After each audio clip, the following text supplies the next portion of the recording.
Well, Krista, you could be typing away at your office, walking to your car, or laying out by the pool. Now, one device is making watching you do all this from a distance as easy as looking through a window. You can see all of this damage here at the home on the 400 block of Drury Avenue in Northeast Missouri, and it was actually a car seat that was placed on the back door of this home. Is this one of the White House's ways of kind of pinpointing, hey, here are the cities that are underperforming? Well, here it is, House Bill 2059. It changes the definition of gift being something that lobbyists often give to lawmakers. Now that definition includes sex. Take a look. We are getting our first look as daylight is starting to break here, the damage. This used to be a home. Look inside. You know, you can hear that beeping. That's the smoke detector going off. The dad was sitting right here when he says that he saw a man walk down the street, and he couldn't believe it when that man came across the street, walked up these porch steps where not just he, but 3 other people were standing, walked over here and tried to snatch his 3-year-old boy. Check this out. This is a car, or what's left of it, at least. I can't even tell what the vehicle is at this point. So it is so mangled up in between this different combine and farm equipment. So it gives you an idea of just how strong this tornado was. Right here, you see Merlin, the northbound section still blocked off by officials. And follow me over here and you can see why the gas crews had to dig deep into the concrete. Today, the processional, the funeral, was simply humbling. Seeing this community come out, line the streets, along with fire crews who came out to different spots throughout the route to say their final farewell. Here is one of the 6 homes that have been practically demolished, are not recoverable here in Dickinson County. Take a look. First thing you'll notice, siding is gone. Now take a look inside here as you follow me. See these stairs right here that leads to the basement? That's where the Zook family, both Sam and his wife Denise, that's where they went during this tornado last night. They hid underneath those stairs. When they came back up, here's what they saw. Can you imagine it? Walking around the corner of your house, seeing the kitchen, no roof, no walls, nothing. The man last seen with Jessica Runyons is in custody tonight, more than 120 miles southeast of here in Edwards, Missouri, arrested for burning Runyons' SUV. Another day come and gone, and still no sign of 21-year-old Jessica Runyons. Search and rescue crews again combed 2 large search grids twice with 0 results. Her car was found burned yesterday morning, and it's now been 3 days since anyone's seen her alive. There may be new leads after tonight, though. The man she was last seen with has been found. 27-year-old Kyler Yost, arrested on a KCPD warrant for burning Runyons' vehicle. Yost has a troublesome criminal record, including assaulting a former girlfriend and animal abuse for stomping on a cat and throwing 2 more in a river. He is also the same man who dated another woman before she vanished in 2007, Kara Kopetsky. She, like Runyons, remains missing. Now, Yost is in that Belton County jail tonight on a $50,000 cash-only bond. He will eventually be transferred here to the Jackson County Jail. Reporting live in Kansas City, Brian Abel, 41 Action News.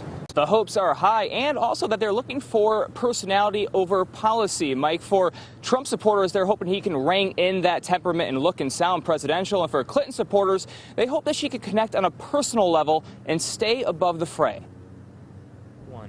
Tonight, a showdown in Long Island. Donald Trump and Hillary Clinton on stage together for the first time. They've never seen that. You've never seen Donald Trump and Hillary Clinton, who, by the way, have been calling each other names for 6 months, actually act when they're within a few yards of one another. Area college students gave us their take. I don't think anyone knows what to expect. Oh, man, the claws are going to come out probably. Hopes are high for both candidates. For local Hillary supporters, I'm hoping that Hillary will be more personable and relatable so that we can get to see that side of her more, I guess, and that Trump will be able to just express his thoughts without yelling. For Trump's supporters, I hope that he just comes out civilized, and if Trump just really comes out and he's just not presidential whatsoever, and if he's off the charts. That behavior has solidified the vote for some.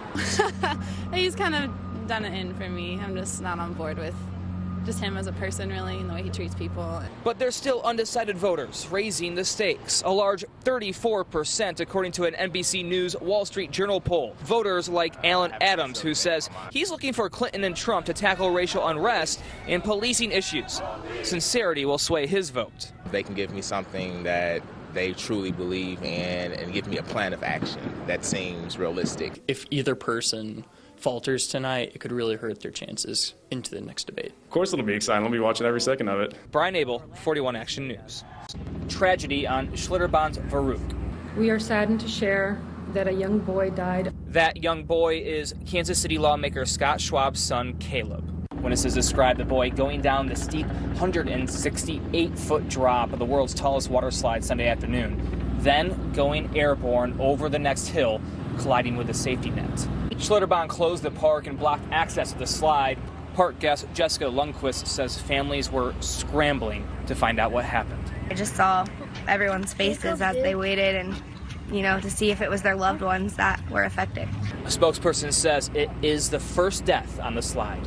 We honestly don't know what's happened. That's why a full investigation is necessary. We have to understand what's happened. Several guests told 41 Action News the straps on the slide's rafts were not working properly today. A lady in front of me said that multiple times she rode the ride today, the Farouk, and that the front harness did not work any of the times that she rode it.